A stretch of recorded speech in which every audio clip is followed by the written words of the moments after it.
Congress party ने एक परिवार को बचाने के लिए नेशनल हेराल्ड का पूरे विषय में जांच एजेंसी के खिलाफ काम कर रही थी, आज एक बहुत बड़ा खुलासा उसी नेशनल हेराल्ड केस में हुआ है। 2013 का यह केस है, किंतु 1960 में कांग्रेस के अंदर ही 4 बार के उनके उत्तर प्रदेश के मुख्यमंत्री आदरणीय चंद्रभानु गुप्ता, जो उत्तर प्रदेश के 50 से 60 के दशक के बीच में एक बहुत बड़े लीडर हुए, नेता हुए, जो 4 बार के उत्तर प्रदेश के मुख्यमंत्री कांग्रेस की तरफ से रहे, अब उनकी एक किताब छपी है विगत वर्ष। गुप्ता जी को स्वर्ग सिधारे 4 दशक हो चुका है, मगर उन्होंने अपनी जीवनी लिखी थी। जीवनी का नाम है सफर कहीं रुका नहीं, झुका नहीं।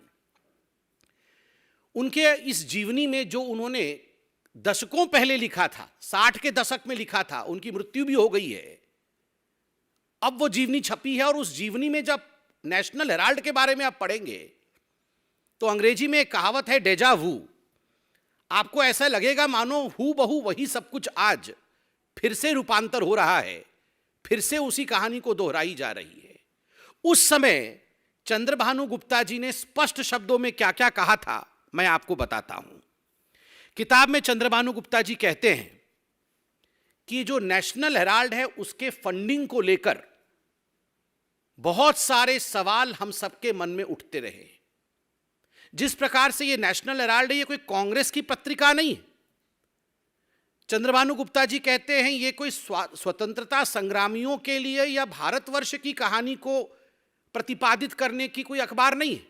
ये अखबार जो है ये केवल नेहरू, जवाहरलाल नेहरू और इंदिरा गांधी को महिमा मंडित करने के लिए है, और इसके लिए जो फंडिंग की जाती है उसमें गड़बड़ है।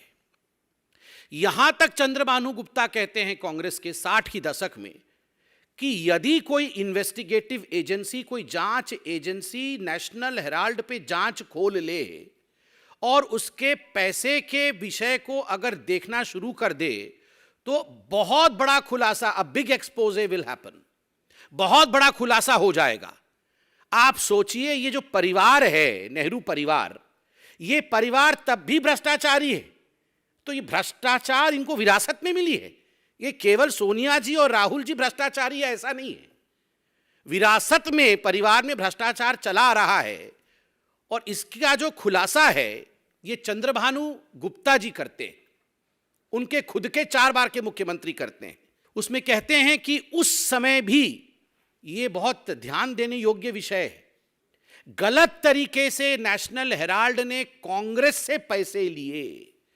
जो पैसे लोगों ने कांग्रेस पार्टी को दिए थे, चंदा में दिए थे, डोनेशन में दिए थे, उस पैसे को नेशनल हेराल्ड में लगाया गया। सोच के देखिए, आज भी 90 करोड़ रुपए का विषय चल रहा है कि किस प्रकार से करोड़ों रुपए कांग्रेस पार्टी से गलत तरीके से, असंवैधानिक तरीके से, इलीगल तरीके से money was siphoned from the Congress party to the National Herald and from National Herald back to the mother and the son duo, the company called as Young India.